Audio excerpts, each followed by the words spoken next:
Welcome back to SmartDepo Essentials. I'm Ely Cohn, and in this video, I'm going to walk you through the key ways that SmartDepo summaries differ from other summaries. It is true that not all summaries are created equal. It comes down to quality, accuracy, and precision.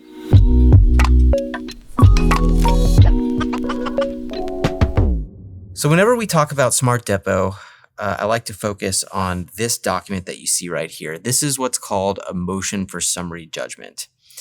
And what happens is we allege that something important was said in this deposition, and the supporting evidence that we provide to a court or to a judge is what you see highlighted down below in yellow. So for example, we are saying some deponent said this important piece of information. The supporting evidence is it came from the Fackery deposition, page 23, line 23 to page 24, line 23. Why do we bring this up?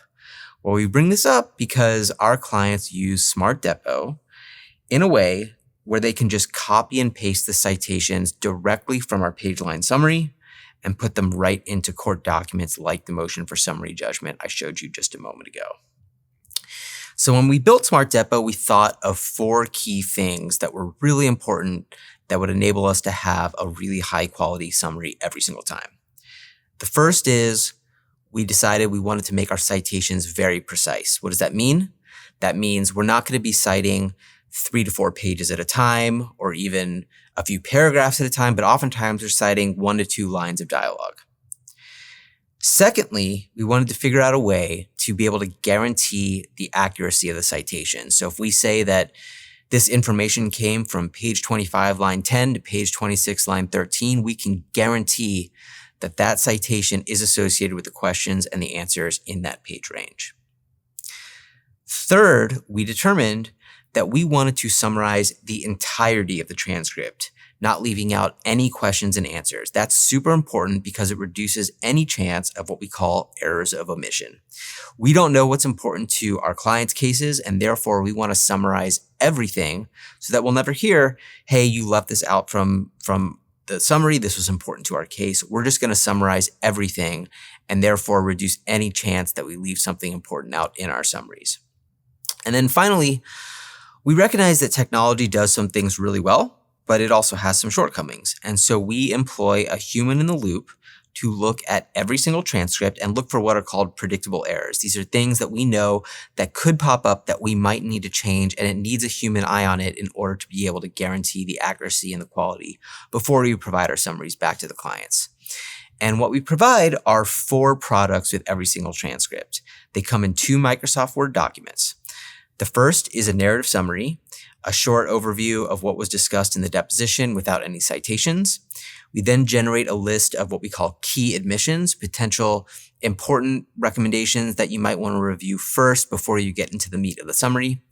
We then have the flagship product, which is the page line summary. It's the entire summary in order, beginning to end. And then finally, in the second document, we produce what's called a deposition memo, a thematic summary where it takes the testimony and breaks it apart theme by theme. I want to spend a little bit of time talking about citation precision, accuracy, and comprehensiveness. At the top of the screen here, you'll see an example of a page line summary with what we would call an overly broad citation. This is not a summary that we produced, but it's an example of maybe an alternative approach that we wouldn't recommend. So what you see here is you see a citation range, you see a citation topic, and you see a narrative summary of what was discussed in that citation range. This citation range spans from page 23 to page 26, about 3 pages of testimony. That's a little bit long when you think about using the citations in the motion for summary judgment example that I showed you earlier. And because we have such a long citation range, we have a pretty generic topic, collision description and aftermath, and we have a block of text, and it's very generic sounding as well because we are summarizing such a large proportion of the testimony in one topic. In the below example, you'll see the SmartDepo summary for the exact same range of testimony from the same transcript. And instead of one generic topic, collision description and aftermath, we have 7 topics with a greater level of granularity and precision. The door hitting the hip, the passenger side impact, front damage to the car, the vehicle spinning out. This is the level of specificity and precision that's required by the courts and judges when you are citing evidence in motion for summary judgments, mediation briefs, and other court documents.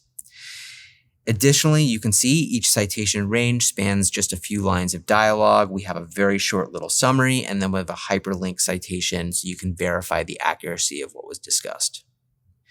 So now let's take a look at a real SmartDepo summary, and I can showcase to you the precision, accuracy, and comprehensiveness in the actual document right here. So this is the SmartDepo page line summary. As mentioned, it has the deposition abstract here at the top.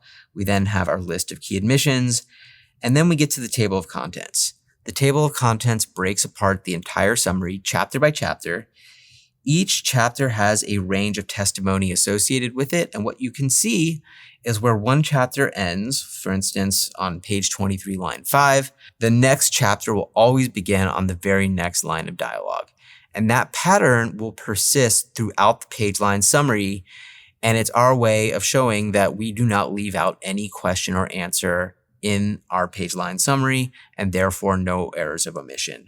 If I click on any particular chapter, it will take me to that section of the document, and I can see these very precise little topics. So court order citing, uncertainty and duty in the deposition decision, the initial beliefs in InfoWars. These are very precise little topics, and each topic is associated with 1 to 2 lines of dialogue. That is the level of specificity and granularity that we need in a really high quality page line summary. If I wanted to verify with the original transcript, we can guarantee the accuracy of these citations. And I see here, this is where Robert Jacobson initially believed in the InfoWars mission. I click on the citation and it takes me right to the question and answer associated with that section. I see that looks good. I click summary and it takes me right back above. And that's what makes SmartDepo the best deposition summary on the market. We'll be publishing new videos often. Subscribe to our channel so you don't miss a thing. I'll see you next time.